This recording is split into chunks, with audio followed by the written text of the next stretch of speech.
ओम इंद्रः सहस्रदाविनां वरुणः संस्यानाम क्रतुः भवति उक्थ्यः। इंद्रियों को वश में करने वाला सहस्रों दान करने वालों में वरण किए जाने योग्य है प्रशंसनीयों में। कर्मठ होता है वरण किए जाने योग्य वेद मंत्र के योग्य। यह जो मंत्र लिया गया वह ऋग्वेद के प्रथम मंडल के 17वें सूक्त का पंचम मंत्र है। इस मंत्र के ऋषि हैं भगवान मेधातिथि महिमत कांड। और इस पंचम सूक्त का मुख्य विषय है, जिसे दिव्य विषय भी कहा जाता है, देवता भी कहा जाता है, इंद्र और वरुण। इंद्र अर्थात इंद्रियों को वश में करने वाला और वरुण अर्थात वरण किए जाने योग्य। इस पंचम मंत्र का छंद है भुरिक आर्ची गायत्री और स्वर है षड्ज। तो यहां पर जैसे कि हम देखते हैं इस ऋग्वेद के जो प्रथम मंडल के 17वें सूक्त में कुल 9 मंत्र हैं और इस 9 मंत्र में जो मुख्य विषय आया है, जो सब्जेक्ट चल रहा है, वह इंद्र और वरुण के लिए चल रहा है। इंद्र अर्थात इंद्रियों को वश में करने वाला और वरुण अर्थात वरण किए जाने योग्य। यहां किसी देवता की बात नहीं की गई है, वेद में विशेषताओं की बात की गई है, व्यक्तियों की बात नहीं की गई है। वेद में इतिहास नहीं है, वेद में सिद्धांत है। वेद एक जीवन व्यवस्था है और विशेषताओं की बात करता है वेद। यहां पर इंद्र जो शब्द आया है वह विशेषता से भरा हुआ है। इंद्र अर्थात ऐसा व्यक्ति जो अपनी 5 ज्ञानेंद्रिय, 5 कर्मेंद्रिय और 11वीं इंद्रिय मन पर कंट्रोल रखता हो, उनको अपने वश में रखता हो। तो ऐसे व्यक्ति से बात की जा रही है और वही इंद्र अर्थात इंद्रियों को वश में करने वाला वही वरण किए जाने योग्य हो जाता है।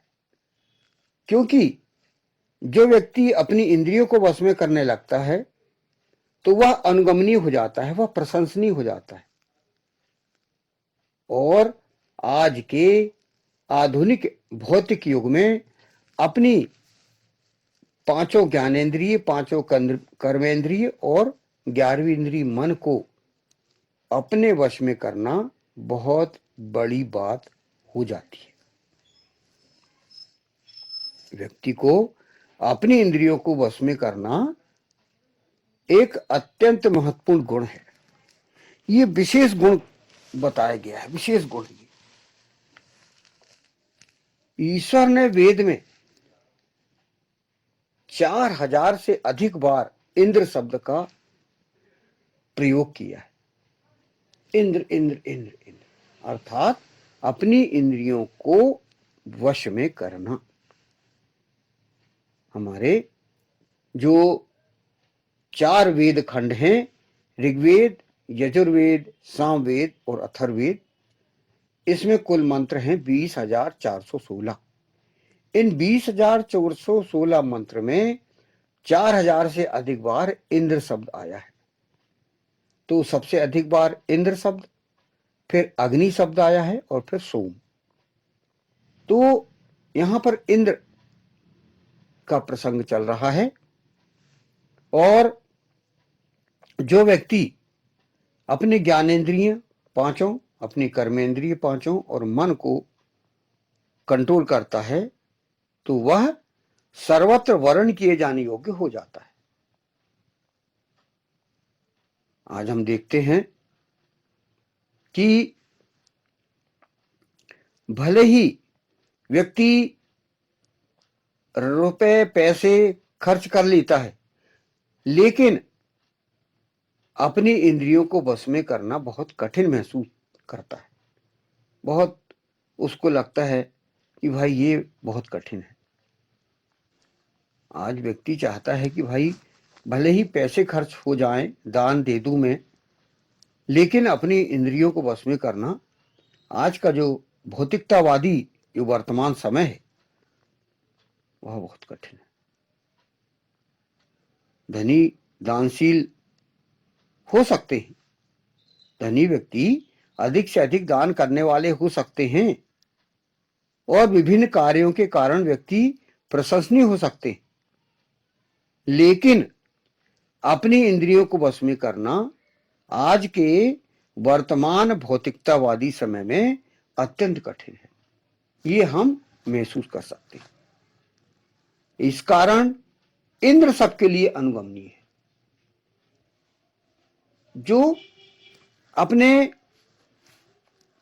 मन को कंट्रोल करते हुए प्रातःकाल ब्राह्म मुहूर्त में उठता है, ब्राह्म मुहूर्त में ईश्वर की उपासना, यजन, पूजन, वेदाध्ययन करता है और अपने टाइम टेबल के अनुसार, समय विभाग चक्र के अनुसार अपने समय को पूरी तरह से नियंत्रित करते हुए चलता है। शास्त्रों का वेदाध्ययन का अध्ययन करते हुए अपने आप को कंट्रोल करता है, वो अपने विचारों में कंट्रोल करता है, विचारों में परिवर्तन लाता है और उस आधार पर कर्म करने के लिए उद्यत रहता है। तो ऐसा व्यक्ति तो प्रशंसनीय हो गई। एक और यदि व्यक्ति पैसे दे दे, राशि दे दे, उससे बढ़ के यहां पर इस मंत्र में क्या कहा गया है, इंद्रियों को वश में करने वाला सहस्त्रों दान करने वालों में वर्ण किए जाने योग्य है, प्रशंसनीयों में। ये इस यहां पर ये मंत्रांश आ जाए। इंद्र सहस्त्रदाव्य नाम, यहां पर सहस्त्रों दान करने वालों में महत्वपूर्ण है इंद्रियों को वश में करने वाला। हजारों रुपए भी वो दान कर दे तो उससे आगे नहीं बढ़ सकता जो अपनी इंद्रियों को वश में कर रहा हो। तो यहां पर इस मंत्र में इंद्र की महत्ता स्थापित की गई है। यहां पर हम विशेष रूप से मनन करें, चिंतन करें कि दानी व्यक्ति से बढ़ के इंद्रियों को वश में करने वाला यहां पर स्थापित किया गया है। क्या कहा गया है कि इंद्रियों को वश में करने वाला सहस्त्रों दान करने वालों में वर्ण किए जाने योग्य है, प्रशंसनीयों में। इंद्रियों को वश में करने वाला की प्रशंसा की जाए, प्रशंसनीय वो व्यक्ति ऐसा दानी व्यक्ति से भी बढ़ के है, वह व्यक्ति जो अपनी इंद्रियों को वश में करता हो। इंद्रियां कौन कौन सी? 5 कर्मेंद्रियों में आप लो तो सबसे पहले आपका मुख है, जिससे कि आप बोलते हैं, उचित बोलते हैं, अनुचित बोलते हैं, ये आपके ऊपर है। फिर हाथ, कर्म आप कैसे करते हैं, अच्छे बुरे। फिर हो गया पैर, चलते हैं आप, कर्म करते हैं, चलते हैं आप। और फिर गुदा और उपस्थ, जिससे मूत्र त्याग और मल त्याग होता है। ये हो गए कर्म इंद्रिय 5, ये हो गई कर्म इंद्रियां, कर्म करने वाली। और 5 ही ज्ञान इंद्रियां, जिससे हमें ज्ञान होता है, कुछ जानकारी मिलती है, जिसमें हम अपने मस्तिष्क से प्रारंभ करें तो सबसे पहले हमारा आंख है, जिससे कि हम देख सकते हैं, देखने का ज्ञान होता है, देखते हैं। फिर दूसरे हैं कान, श्रवण शक्ति, श्रवण हम कर सकते हैं, सुन सकते हैं। फिर है आपके नाक, जिससे कि हम सूंघ सकते हैं। फिर है आपकी त्वचा, जिससे कि हम ठंडी गर्मी ये महसूस कर सकते हैं। और 5वीं है आपकी जिह्वा, जीभ, इससे कि हम स्वाद ले सकते हैं।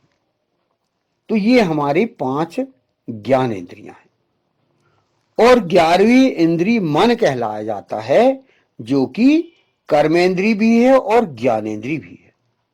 ये है इंद्र। ऐसा इंद्र, ऐसे व्यक्ति, ये इंद्रियां हैं जो इंद्र मतलब जो अपनी इन 5 कर्मेंद्रियों और ज्ञानेंद्रियों और 5वीं 11वीं इंद्रिय मन को कंट्रोल करके चलता है, वह इंद्र कहलाता है। तो यहां इस मंत्र में मंत्रांश में ये समझाया गया है कि वह एक हजारों दान करने वाले से भी बढ़कर है, इंद्रियों को वश में करने वाला, जो कि प्रशंसनीय है। उनकी ऐसे की प्रशंसा की जाए। ईश्वर परम परमात्मा के नजरों में धन से बढ़कर व्यक्ति के कर्म है, व्यक्ति के आचरण है, क्योंकि व्यक्ति अपने आप को कंट्रोल करके अपनी इंद्रियों को वश में कर रहा, कर्म कर रहा। कर्म प्रधान विश्व करी राखा, जो जस करहि तो तस फल चाखा, कहा गया। तो कर्म की प्रधानता है हमारे जीवन में। इसी से जुड़ा हुआ अगला फुटनोट है, कर्मठ होता है वर्णन किए जाने योग्य वेद मंत्र के योग। क्रतुः अर्थात कर्मठ, क्रतुः भवति उक्थ्यः, इस मंत्रांश की व्याख्या यहां पर बताई गई है। इंद्रियों को वश में करके ही व्यक्ति कर्मठ हो सकता है। यानी यहां अगला कदम है कि व्यक्ति इंद्रियों को वश में करने के बाद ही कर्मठ व्यक्ति बन सकता है। आलसी नहीं होता, बल्कि कर्मठ होता है। ऐसे कर्मठ व्यक्ति के लिए ही वेद मंत्रों का कथन ईशान परम परमात्मा अर्थात ईश्वर के द्वारा किया गया है। वेद मंत्रों पर आचरण करके कर्मठता पूर्वक सफल व्यक्ति ही वर्णन किए जाने योग्य होता है। यानी आप पहले अपनी इंद्रियों को वश में करिए, कर्मठ बनिए, और कर्मठ व्यक्ति बन के सफल हो सकता है। वेद मंत्रों पर आचरण करके कर्मठता पूर्वक सफल व्यक्ति ही वर्णन किए जाने योग्य है। तो ऐसे व्यक्ति की प्रशंसा की जानी चाहिए। ऐसा व्यक्ति सफल होता है अपनी इंद्रियों को वश में करके, कर्मठ बन के, वेद मंत्रों पर आचरण करके सफलता प्राप्त करता है। तो वही कहा गया है। इस मंत्र का यहां पर इतनी व्याख्या की गई है, जैसे कि पुनः इसका मैं हिंदी अनुवाद पढ़ाता हूं। इंद्रियों को वश में करने वाला सहस्रोदान करने वालों में वर्ण किए जाने योग्य है, प्रशंसनीयों में कर्मठ होता है वर्णन किए जाने योग्य वेद मंत्र के योग। ओम इंद्रः सहस्रदाव्यनाम वरुणः संशयानाम क्रतुः भवति उक्थ्यः। ओम।